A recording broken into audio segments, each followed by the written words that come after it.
Chip. Yeah, arrow, arrow, arrow, arrow. Yo, what up, man? Jackson 1616, creator and host of One Mic Stand. Also, 1/3 of Sex is Stranger. Shout out to Senior Juice. What up? What up? Fuck is popping. What's good? Look, man, it's Monday. We back. I'm back on the sofa. It's Monday, but you niggas ain't gonna see this shit till Thursday unless you on the Instagram live right now, because I'm going live. You know what I'm saying? Just trying something different. It's like the third time I've been recorded something live, just so y'all can kind of get the experience and all that. But I'm gonna jump right into it, man. I'm not talking too much shit, too much fluff. You know, bitches hate small talk. We know what that's about. So I'm gonna jump right into it, man. I was thinking about some things. I'm thinking about all of these guy topics that I want to talk about pretty much for the whole summer. And I've been writing things down in my in my notes, on my pad, on my phone, and just trying to figure out ways that I could speak about myself as a man, as a black man, speak about my experience in the world, in dating and sex, relationships, just the whole nine. And also just thinking of ways where I could take topics and create dialogue that I can speak to other men about. You feel me? So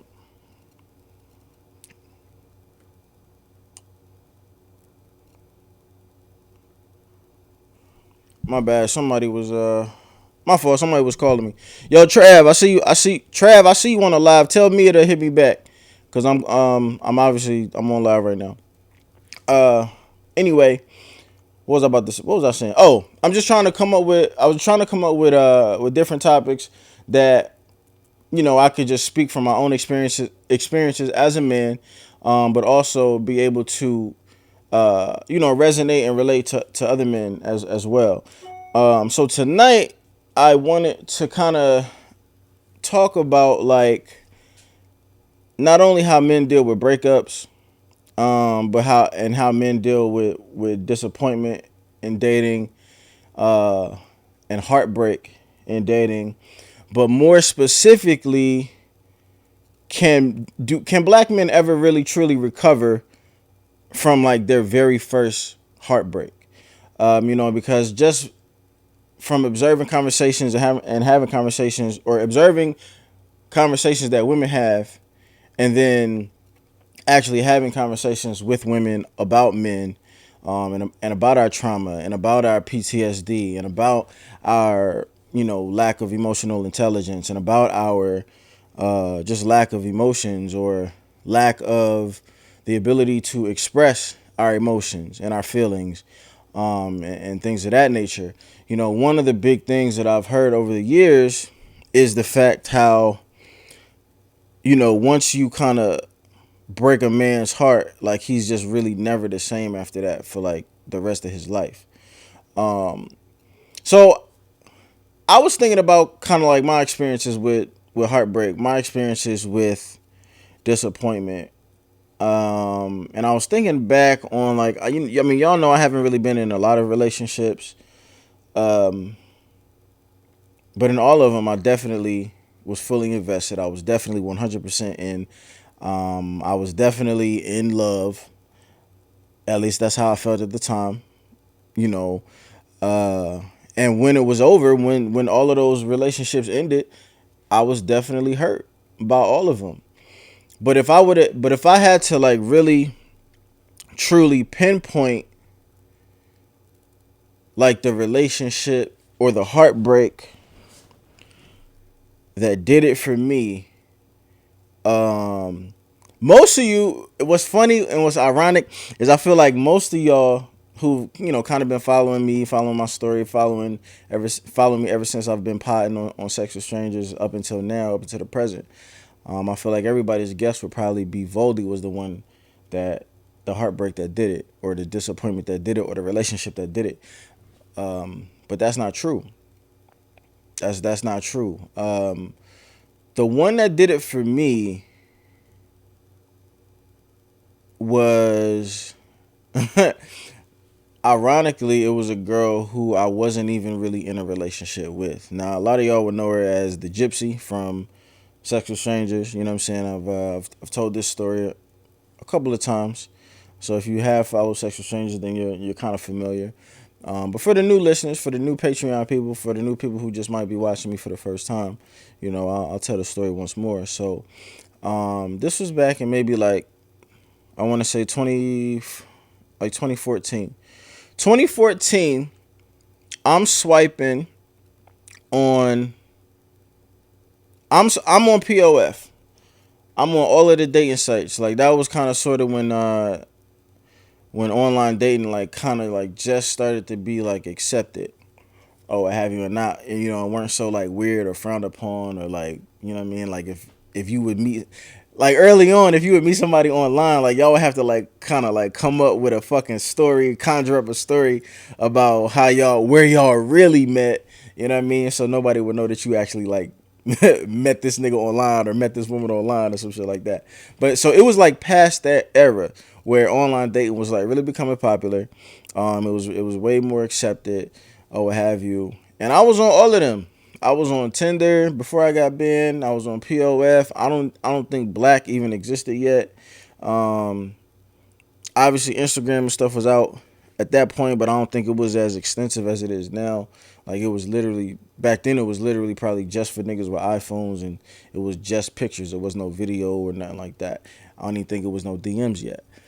So I remember being on POF though, and just doing the regular typical nigga shit. You know what I mean? Copying and pasting and hitting a bunch of chicks up with the same message, unless I really felt like I came across one who like really stood out to me, and then I would just kind of like I would actually take the time out and write like a for real customized, like message or salutation or whatever. And I forget whether or not I sent this girl a customized message or just like a copy and paste joint. I don't even know. But, we started having a conversation. She seemed like she was cool. She was from New York, but she lived in Philly. She was a teacher. We just chopped it up. And she was just like, she was real chill. And I remember like we exchanged numbers. We probably text, maybe for a couple of days or something like that. And we finally decided to meet up. And I remember her telling me that like she was like her favorite food was like French fries or some just super regular shit or whatever. So I was like, yo, let's just meet up in the city. You know what I'm saying? It was winter time. I was like, let's just meet up. You know what I'm saying? Talk, grab some hot chocolate, grab some French fries, and just like walk and talk and chill. And she was with it. So I was like, all right, bet. So I meet up with her. We get the hot chocolate. We get the French fries. And then we just end up in like this coffee shop or like this sandwich shop or something like that. And we're literally just sitting down talking for like maybe like 3-4 hours. Like we actually sat in there until the spot. We sat in there until the spot closed. And like the vibe was just super crazy. The vibe was dope. And I think I remember what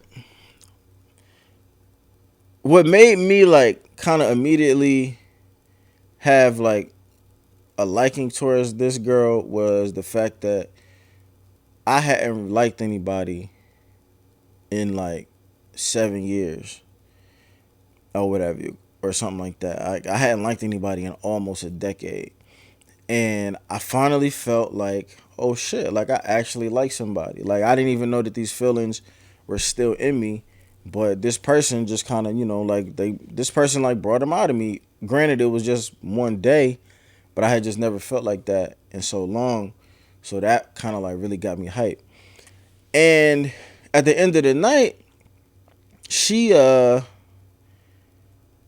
offered to like take me back to the crib, like give me a ride or whatever. Because I think at this point in time, I still had my Land Rover, but I don't think I definitely didn't drive it down into the city or whatever. I think I was like on the train, or I don't even know if Uber was even in existence at that point. It probably was, because this was like 2014.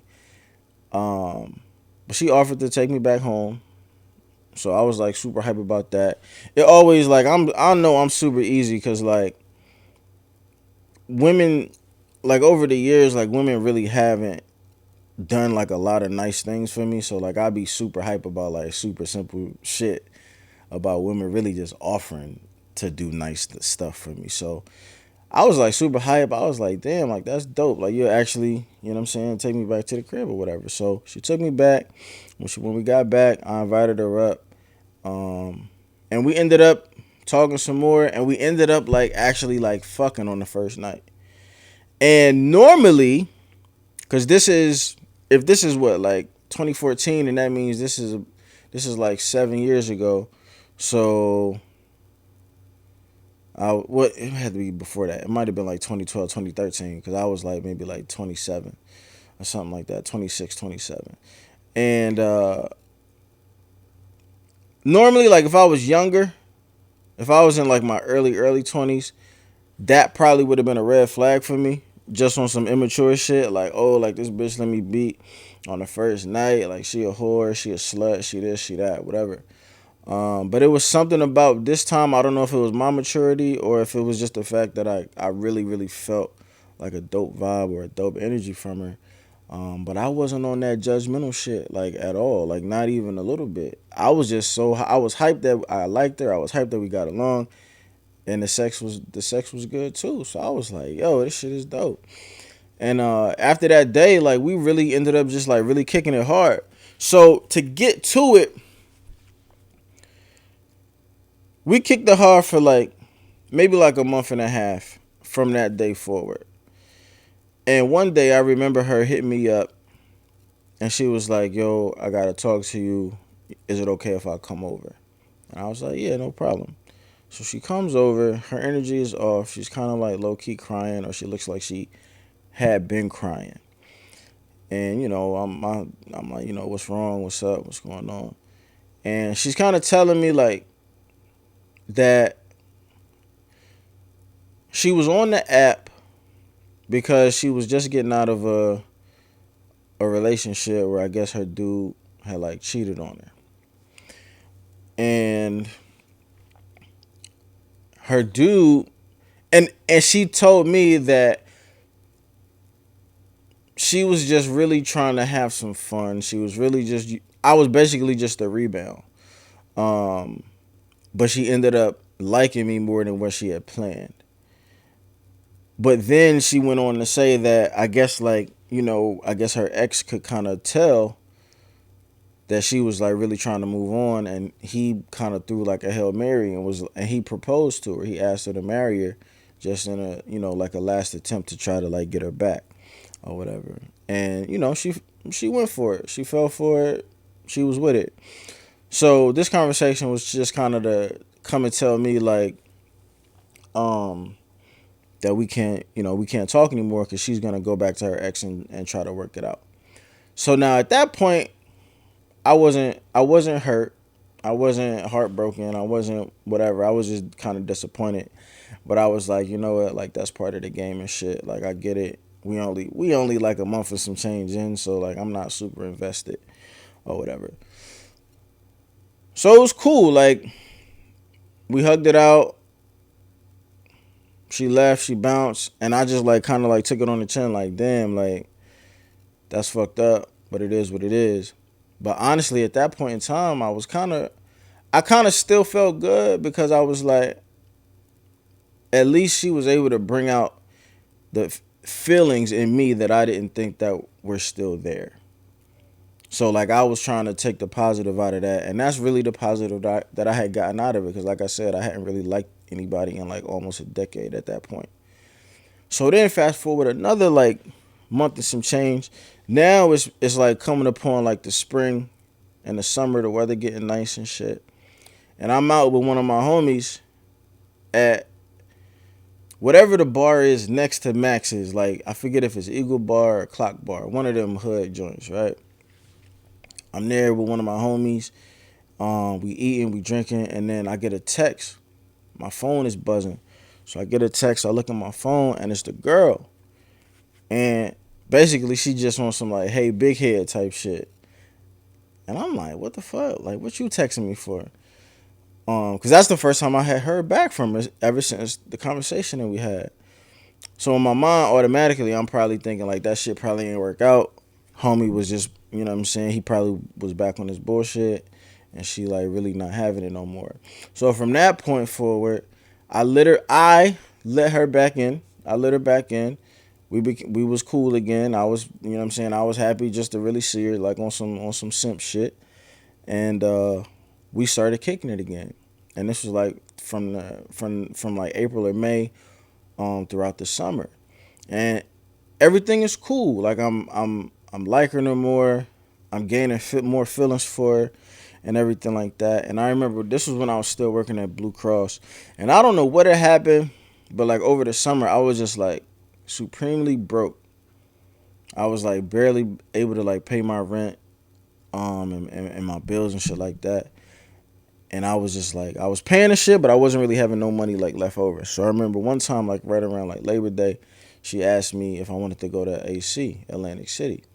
And I just told her straight up, I was like, yo, I really don't got the bread for it right now. I appreciate the invite.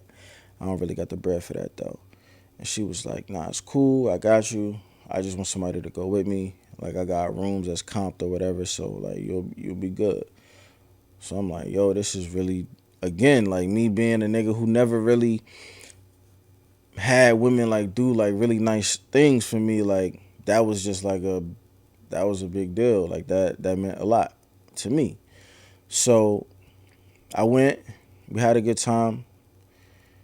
And I remember it was at one point in the weekend where she was kind of like she wasn't direct, but she was just kind of like she was hinting at maybe us like being together or something like that. But it was very vague, so that's why it's even hard for me to remember it. But we never officially got together. But then fast forward again, going to Thanksgiving, I'm at my dad's crib. She's going back home to New York. She's like, yo, I'm happy Thanksgiving, all that shit, all the salutations or whatever. And I'm like, yo, get back to your family. I just wanted to wish you a happy Thanksgiving. We could kick it. We could chill, when you get back. And she's like, all right, cool. That was the last time I heard from her. Like, last time I heard from her, like, that was the last conversation that we had. And I'm hitting her up, like, after Thanksgiving, just to basically see, like, if, like, you made it back safe, you good. No response. Texting, no response. Texting, no response. Call, no answer. Call, no answer. And I don't, if niggas who know me personally, like, I don't even like the phone. Like, I'm not even a phone ass nigga. You know what I mean? But no call, no text, no nothing. And it's like, a couple days go by, then a week go by, then a couple of weeks, then a month, then a couple of months, then 3 months, 4 months. And like, I'm really, like that really, like I was really hurt. I was really hurt, yo. And I think, I don't know if I was more hurt because it was just like I don't know if I was more hurt because it was just like a ghost, and I didn't know like what it was. I didn't know what I did. I didn't know, what made her change her mind. I didn't know what, if she was like just met somebody else or was fucking somebody else, or like I had no clue what it was, and I'm already like an overthinker. So that was just like adding more like gasoline to the fire. And I remember one time I I'm damn near ashamed to even admit this, right? So I remember one time, like, well, let me tell y'all about, first of all, before I even get to that,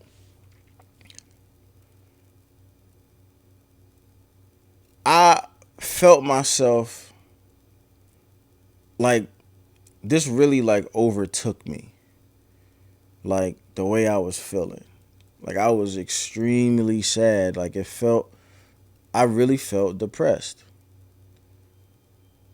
And it was what made it more sad was like I felt depressed But then I felt sadness and anger on top of the depression because it was like, you feel like this over a girl, nigga? You feel like this you feel like this over a girl? You feel like this over a girl who wasn't even your girlfriend officially? You know what I mean? And it was so weird cuz like I couldn't I couldn't snap out of it.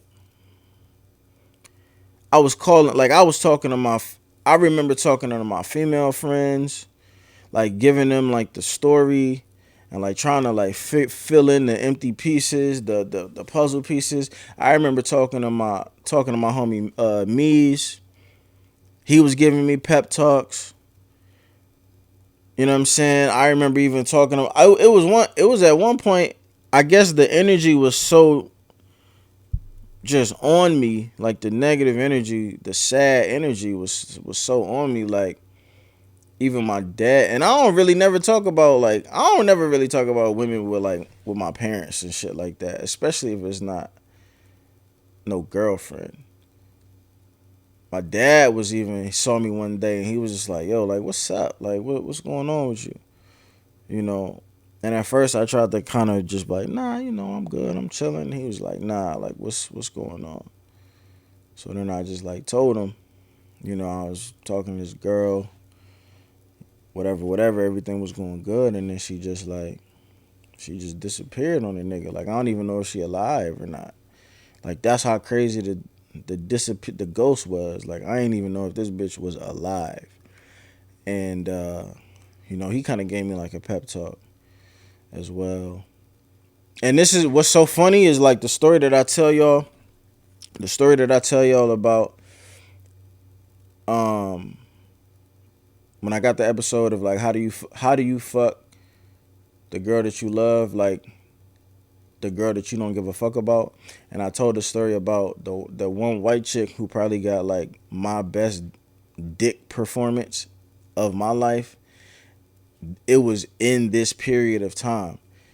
That's why I was so depressed and I was so distraught and I was so sad that one night I just started drinking like a bottle of fucking 20 grand, and I was just getting super fucked up. And I was just going through my phone, and basically I was just gonna smash like the first chick who responded, and she was the one who you know just so happened to respond to me, and that like it was all in the midst of that or whatever. And man, I just like just thinking back to it, like it was unbelievable how sad I was for how long I was. You know, and I remember like I kept telling the story over and over and over to different people to try to get different perspectives of like what could have possibly happened, like what I could have possibly done, like what did I do, like what happened, you know what I mean? And what I was gonna say was I was so, I guess, desperate to really to not even to see her, but I just wanted to know that she was alive. Like, you know what I mean? Because where my mind went was like, well, she said she was going to hit me when she got back from the crib. She ain't hit me. So, like, damn, did she get in, like, an accident on the way back to Philly? Like, is she okay? Is she cool? So, I had one of my friends, because I said she was a teacher. I had one of my friends call her school and just ask for her. And, you know, I just wanted to see, like, if she still, like I said, if she still was alive. So, like, if they transferred my homie to, like, her phone or her office or her room or whatever, and she basically was like, hello, this is such and such, how can I help you? Then I know that, for me, that was confirmation that, all right, this bitch is alive, and she's definitely ducking me on purpose or whatever. So I had one of my friends do that. She did answer. She was there. She was alive. So she was ducking me on purpose. And I think that really fucked me up. And on Sex Strangers, like that's a story that I tell when I was telling them like I was crying in the shower and shit like that. Cause I was really just thinking about, this is so crazy. Like I was really thinking about like my insecurities really kicked in. Trying to, cause what ended up happening was like when somebody else doesn't give you the answers as to why you're not good enough for them, you end up filling in the blanks. But you end up filling in the blanks like with your own insecurities that have always existed. So it just kind of makes them feel like it puts your insecurities like to the forefront. Like that's what it did for me. So it was like, damn, I feel like I'm not in shape enough. That's why she don't want to fuck with me. I feel like, I'm not the most handsomest guy. That's why she don't want to fuck with me. I feel like if I feel like I don't got the best job, that's why she don't want to fuck with me. If I feel like I'm not the smartest nigga, the most intelligent nigga, that's why she don't want to fuck with me. If I feel like if my dick not the biggest, like that's why she don't want to fuck with me. I feel like if my sex ain't the littiest, that's why she don't want to fuck with me. If I don't got a lot of bread, that's why she don't want to fuck with me. If I don't, you know what I mean? Like, so all of my insecurities were immediately kicking in because she gave me no reason as to like why she stopped fucking with a nigga. So for me to complete that puzzle, like I was just like, well, everything that I don't think that I'm great at, that's obviously the reason why she don't want to fuck with me no more. And that really eats at you, bro. Like that really eats at you when you can't get the confirmation from the person who basically was like, I don't want to fuck with this person. I don't want to fuck with you no more. You don't know why I don't want to fuck with you. Just know that I've disappeared. And just like the level of sadness that I was feeling on a daily basis, like my lack of energy, like my lack of like, I wasn't myself. It was like really going back. It was like baseball 2.0. But this time it was because of a person, because of a woman. And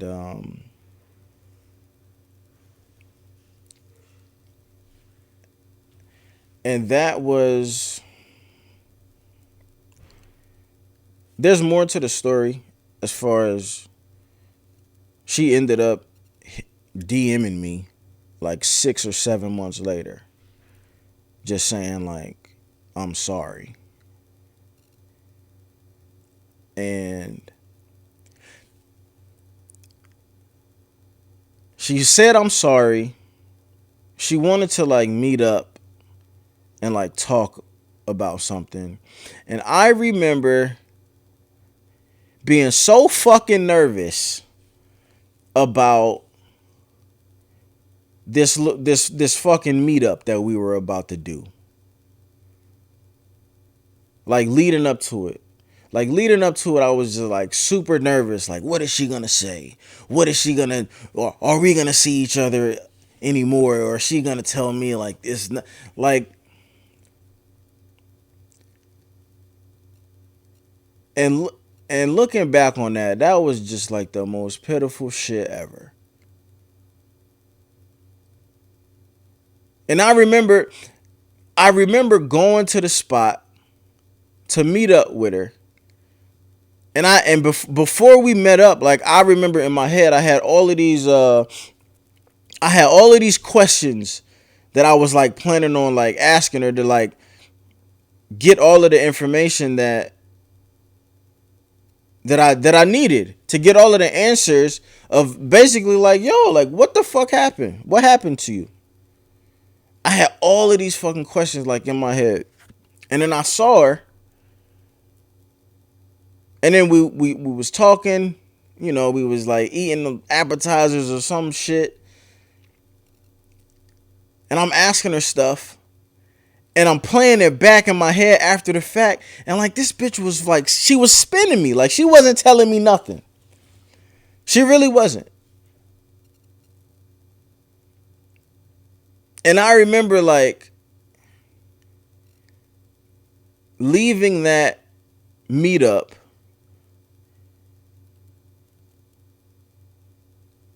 and like giving her like a hug and like a kiss on the fucking cheek or the forehead or some gay shit like that, and walking away hoping that we could like get things back on track. And looking back on it, that was just like the most pathetic shit ever. Like she had no she had no intention of doing any of those things.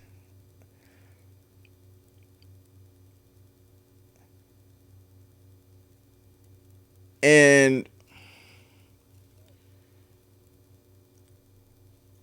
it took me a long time to recover from that.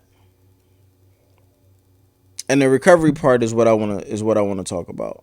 So like I was saying, the recovery part is what I want to talk about, because after that, like the aftermath of that, it wasn't so much it really wasn't so much fuck bitches, get money. It wasn't for me. It wasn't. It wasn't fuck bitches. It wasn't bitches ain't shit. It wasn't an anger towards women. What it was a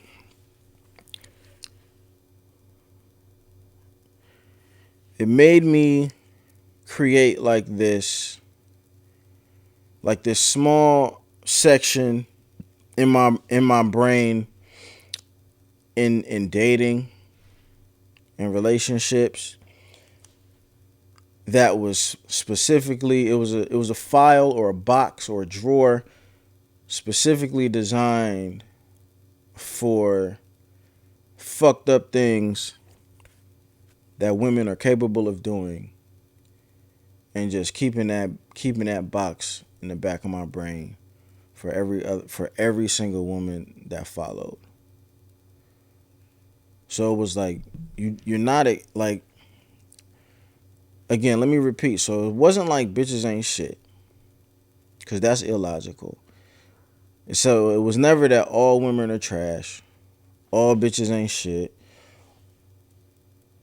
It was never that. It was never all women nothing.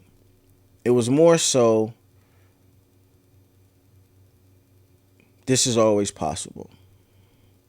It's always possible for a woman who you think will never do this to you. It's always possible for her to, for even the woman that you hold to the highest regard, she can still do that. She can still hurt you. She can still fuck other niggas. She can still ghost you. She can still disappear. She can still lie. She can still lie to you right to your face. She can still cheat on you. She can still do all of the shit that you think the lowest of the low of women do on the regular. She has that capability in her soul, in her being. So I had like a box in a space in my brain that was designated just to continuously remind me, it don't matter who she is, my nigga, she's capable. And I think that is how a lot of men move forward. And I don't know if that's classified as not recovering. It's a strange space, because it's not like I don't give 100%. It's not like I don't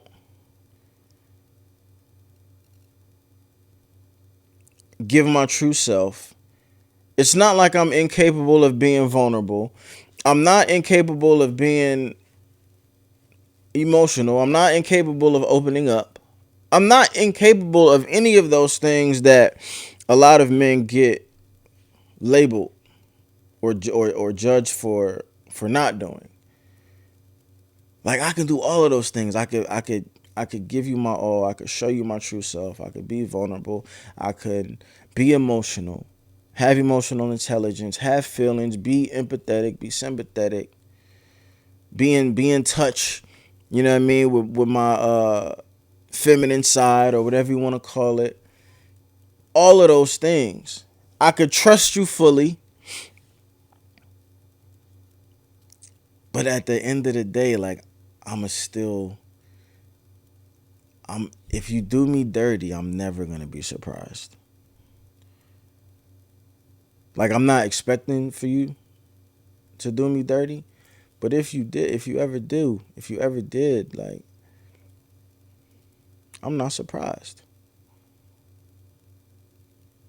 And maybe I wonder if that was the one that did it for me. Like, going forward,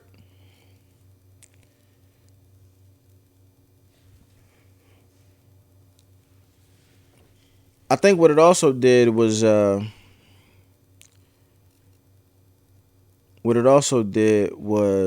make you realize how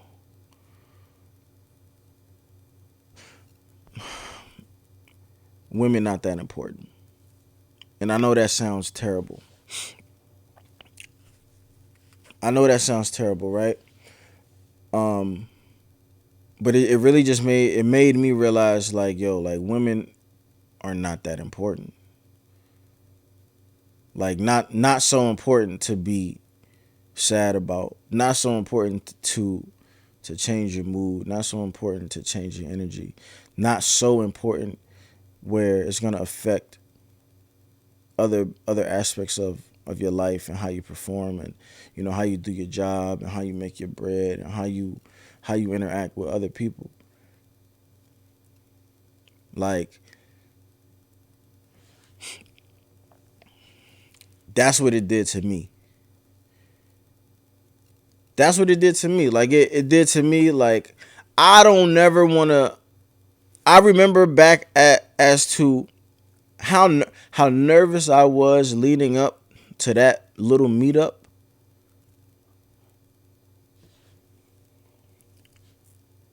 A woman should never make you that fucking nervous. A woman should never make you that fucking nervous because you worried about how she's going to answer your questions. Because you worried about if depending on how this meetup goes, depending on how this date goes, depending on how this conversation goes, is gonna determine, our future. Or it's gonna determine whether or not this person is ever gonna be in my life again, or if I'm ever gonna see this person again, or if I'm ever gonna, you know what I mean? Fuck that. After that meeting, after that talk, after that conversation, I don't give a fuck about that no more.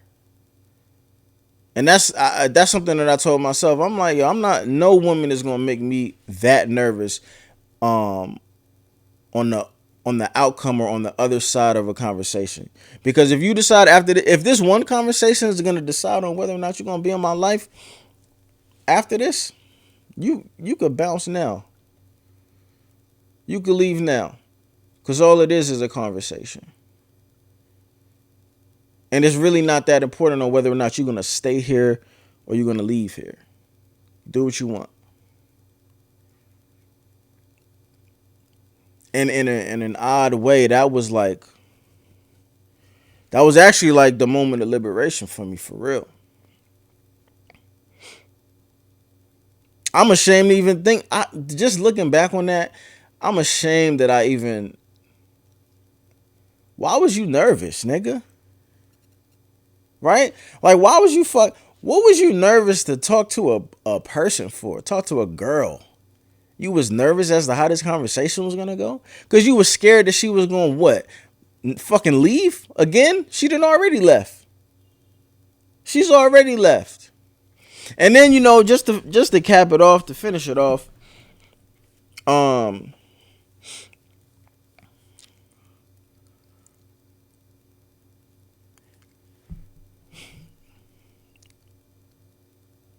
she continued to like hit me up.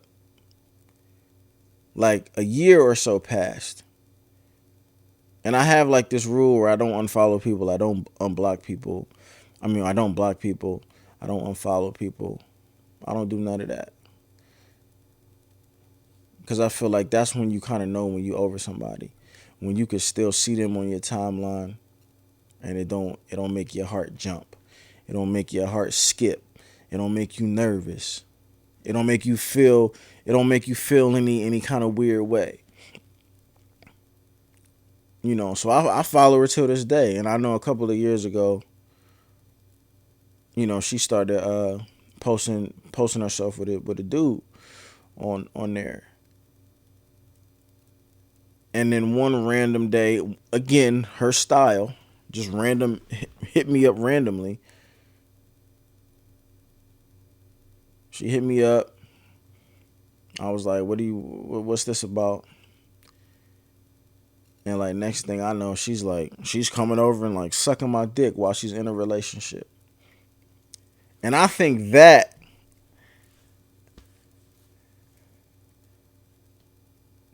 just like solidified everything for me. Like you really wasn't shit from the gate. You really wasn't shit from the gate. But yet I really loved you though. I really wanted you though. Your absence really made me sad though. Your absence really had me depressed. Really had me in a spiral. Really, it really did. Whole time you ain't shit. Whole time I'm better than you. Whole time I'm allowing my insecurities to eat me alive over you. And I think as a man, I think that does something to you. Like that does something to you on a comeback. On the comeback, you don't want to feel like that ever again. On a comeback, you don't never want to be played like that again. And you definitely don't want to be played by a girl who really just anybody. Like, you know what I'm saying? Just regular ass. Like you about to get married and you sucking my dick? What you sucking my dick for? And it's such a crazy, like the cycle of it is crazy.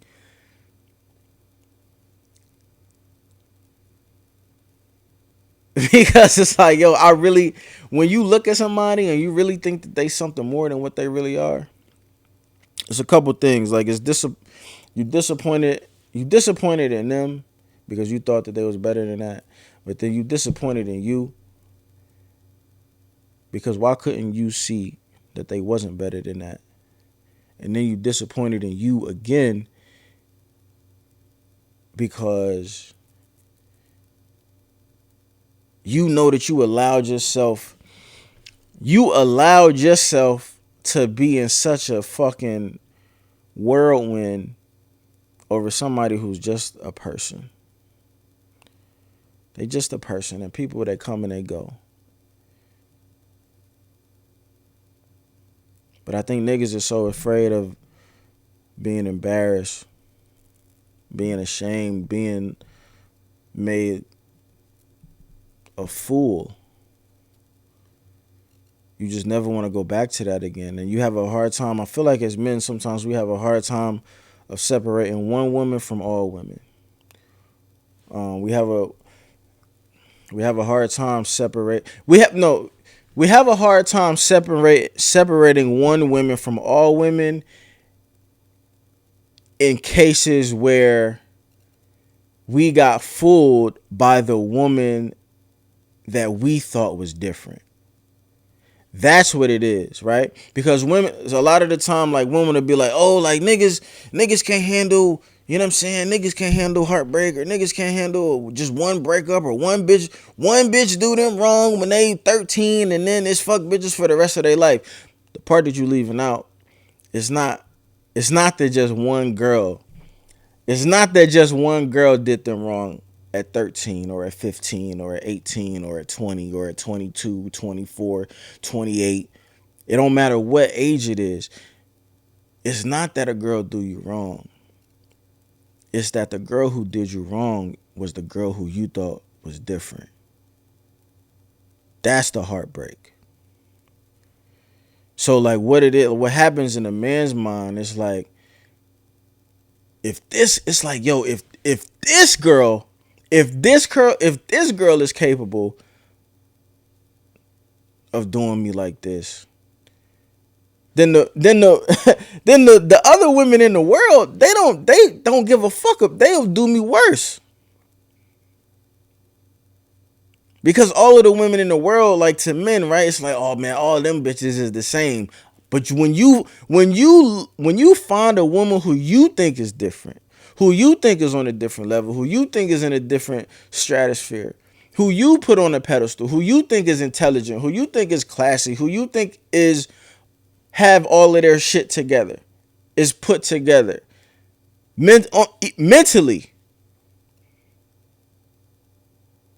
When she do you dirty, that's different. When she do you dirty, niggas is gone. You not coming back.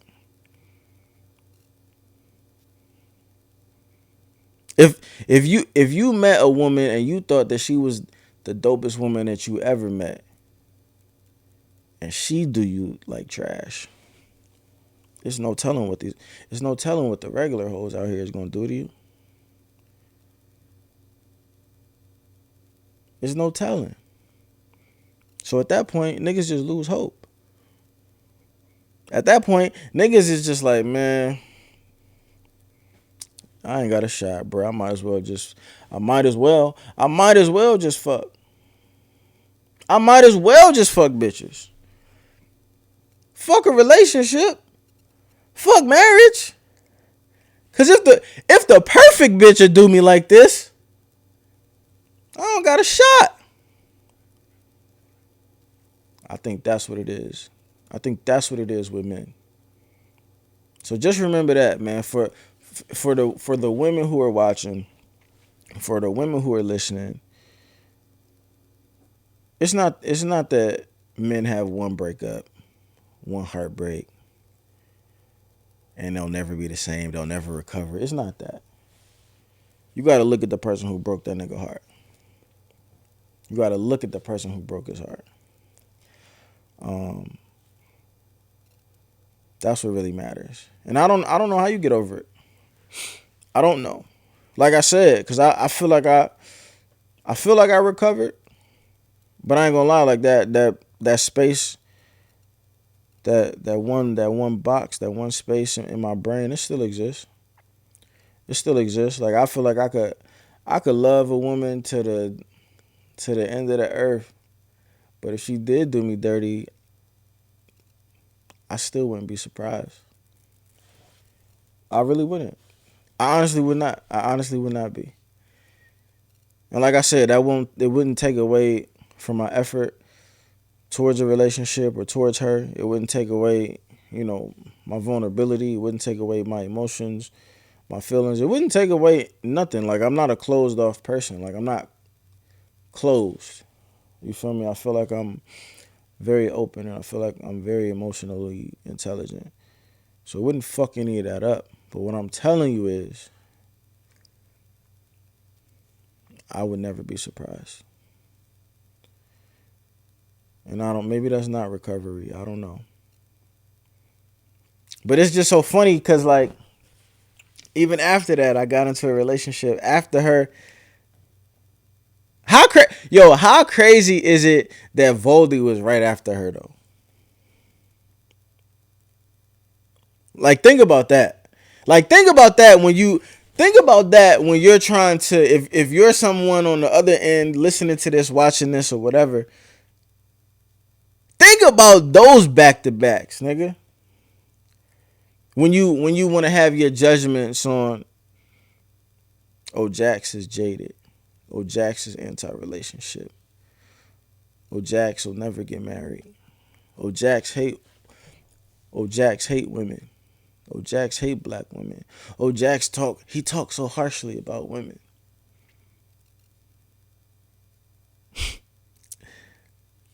The Gypsy followed up by Voldy. I just I deserve it. I think I deserve it. I deserve a few decades of just allowing me to just fucking let me just relax. You feel me? The Gypsy followed by Voldy. I think I've earned a few stripes in this dating world, my friend. And I didn't strangle neither one of them. You know what I mean? But the crazy thing is though, like,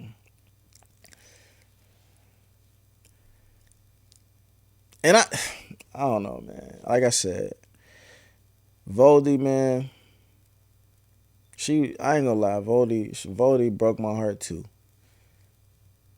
It was a different type of heartbreak.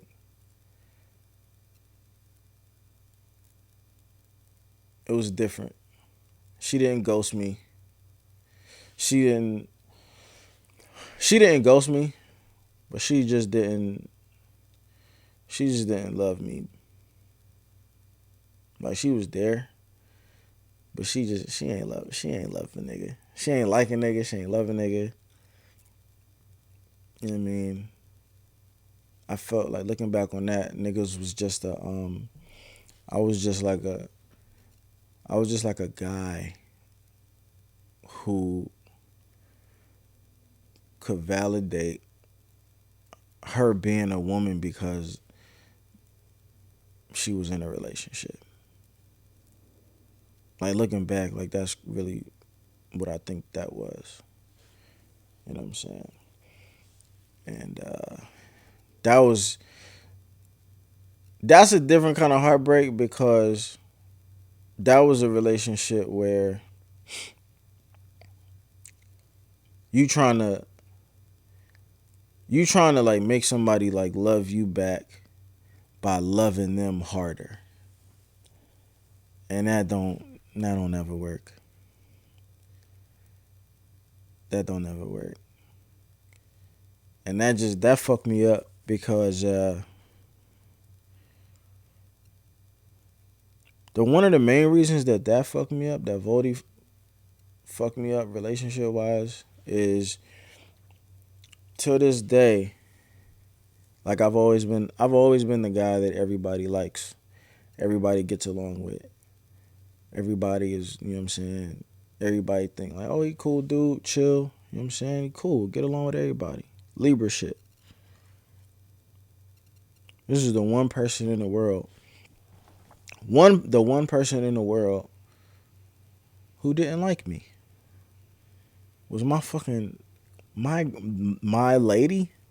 The one person in the world that I've met who doesn't like me is the one that I'm in a relationship with. That's weird.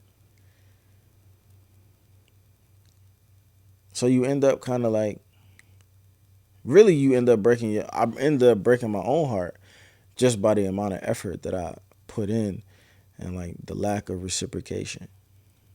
Like, the amount of love that I felt like I was putting out compared to the lack of love that was being received. You know what I mean? So, like, again, like, as a man, as a man, as a man in today's era, where you see nothing but men getting bashed for not giving enough love, for not showing enough effort, for not being present, for not being faithful, for not wanting to talk, for not wanting to share feelings, for not wanting to be emotionally intelligent, for not wanting to, make sacrifices or compromises. To see that all around you, like being discussed and talked about, and to try to do the exact opposite of all of the complaining that you hear, trying to be the perfect, basically really just trying to be the perfect nigga when the perfect nigga don't exist. Not saying that you, not saying that I was the perfect nigga, but trying to be the perfect guy. Trying to be all of the things that women say don't exist in men. Like trying to be that. But then like not getting that level of effort, you know, poured back into you for years. Like, you know what I mean? Like for years is like that's heartbreaking in itself. Cause it's just like you running up, you trying to climb a mountain that don't have a top to it. Like you steadily just on this uphill climb, on this uphill battle. But it's not the top of the mountain don't even exist, nigga. Like it's invisible. You can't even get to the top. You can't. It don't exist, bro. Um, I don't know, man. I just think maybe take it easy on. Nah, I ain't gonna say take it easy on niggas, but just have an understanding. Have an understanding that, and that's to everybody, not even just men, man. Everybody has a hard time recovering from heartbreak. You know what I'm saying? What women do though, women definitely. I think one of the differences between men and women, like women really truly, they really want love. I think for the most part, women really be wanting the love. They be wanting the relationship, the marriage. You know, so they're willing to continuously like try and try again. You know, I don't think that's something that maybe men are taught. Like that's not something that we really want. We kind of have to grow. We kind of have to grow to want it. So like when it gets fucked up early, it's like, you know what? I wasn't really fucking with this shit in the first place. So fuck it. I gave it my shot. I gave love my shot, my chance. Somebody fucked it up. So now I'ma just fucking live life. Like I think that's how a lot of guys kind of like end up, you know, being scarred or with PTSD or being jaded or whatever you want to call it. Um, and it's tough, man. It's tough. I could imagine it being tough when you come across men like that. I try to be realistic. I try not to be jaded to the point where, you know, I'm saying like fuck love and fuck relationships and I'm like I said, like I'm not anti, but I'm not I don't want to be stupid either. I don't want to be stupid again. I don't want to be stupid again. You know. And like the way that they be looking out here sometimes is you'll be stupid to I'm gonna leave y'all with this, right? The space that I think a lot of guys are in is like you want to get the woman, you want to have the woman who you want to have the woman that you truly believe like nah, she different. She not going to do me like that. But like your brain doesn't allow you to believe that it's a woman out there who won't do you like that. And that's like the space I think a lot of dudes live in. It's like you want a woman who different, but you don't think no woman is really different. And that's unfair. That's unfair to everybody. That's unfair to all parties involved. But that's like a real thing. Like even if I had a girl or a wife, I would think that she's different. But if she were to do something, I would just chalk it up. Like that's part of the game, bro. Like at the end of the day, bro, like she's still a woman though. You know, that's what they do.